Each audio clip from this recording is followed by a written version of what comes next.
was 18 years old when I got married. I belonged to a very conservative family, a Baloch family, where good daughters never say no to their parents. My father wanted me to get married, and all I said was, if that makes you happy, I'll say yes. And of course, it was never a happy marriage. Just about after 2 years of getting married, about 9 years ago, I met a car accident. Somehow my husband fell asleep and the car fell in the ditch. He managed to jump out, saved himself. I'm happy for him. But I stayed inside the car and I sustained a lot of injuries. The list is a bit long. Radius ulna of my right arm were fractured. The wrist was fractured. Shoulder bone and collarbone were fractured. My whole rib cage got fractured. But that injury that changed me and my life completely was the spine injury. Many people came to rescue. They gave me CPR. They dragged me out of the car.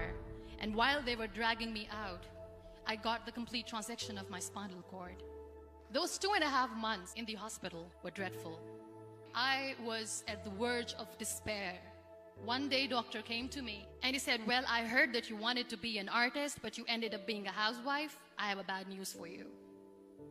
You won't be able to paint again.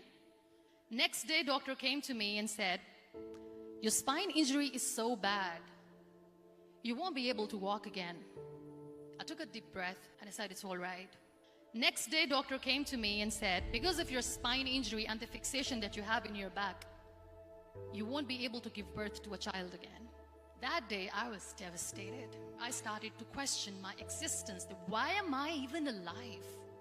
So what kept me going was, one day I asked my brothers, I know I have a deformed hand, but I'm tired of looking at these white walls in the hospital and wearing these white scrubs.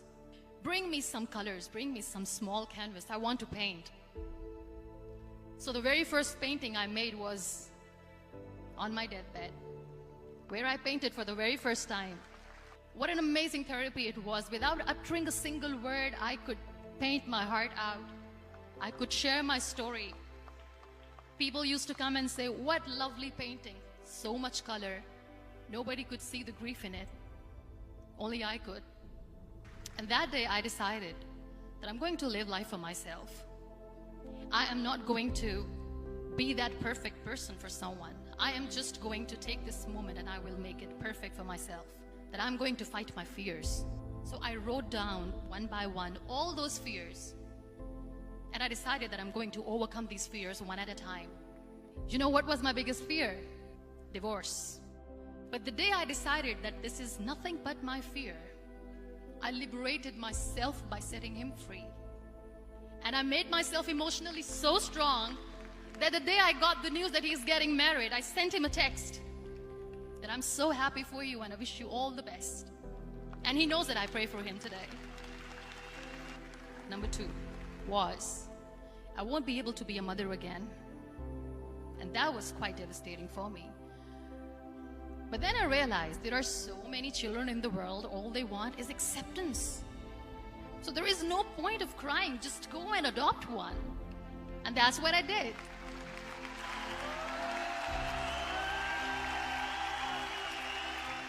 I gave my name in different organizations, different orphanages, and I waited patiently. 2 years later, I got this call from a very small city in Pakistan. I got a call and they said, are you Muniba Mazari? There is a baby boy and would you like to adopt?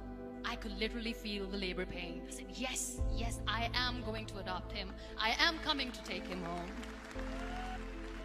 And that day, Niall was 2 days old, and today he's 6.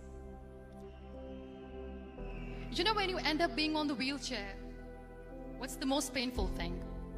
People think that they will not be accepted by the people because we, in the world of perfect people, are imperfects. So I decided to appear more in public. I started to paint. I have done a lot of modeling campaigns. I decided that I'm going to join the national TV of Pakistan as an anchor person. I became the National Goodwill Ambassador for UN Women Pakistan, and now I speak for the rights of women, children. I was featured in BBC 100 Women for 2015. I'm one of the Forbes 30 under 30 for 2016. So when you accept yourself the way you are, the world recognizes you. It all starts from within. We have this amazing fantasy about life. This is how things should work. This is my plan. It should go as per my plan. If that doesn't happen, we give up. I never wanted to be on the wheelchair. Never thought of being on the wheelchair. This life is a test and a trial, and tests are never supposed to be easy. So when you're expecting ease from life, and life gives you lemons, then you make the lemonade, and then do not blame life for that. It is okay to be scared. It is okay to cry. Everything is okay, but giving up should not be an option. They always say that failure is not an option. Failure should be an option, because when you fail, you get up, and then you fail, and then you get up, and that keeps you going. Embrace each and every breath that you are taking. Celebrate your life. Live it. Don't die before your death. Real happiness lies in gratitude. So be grateful, be alive, and live every moment.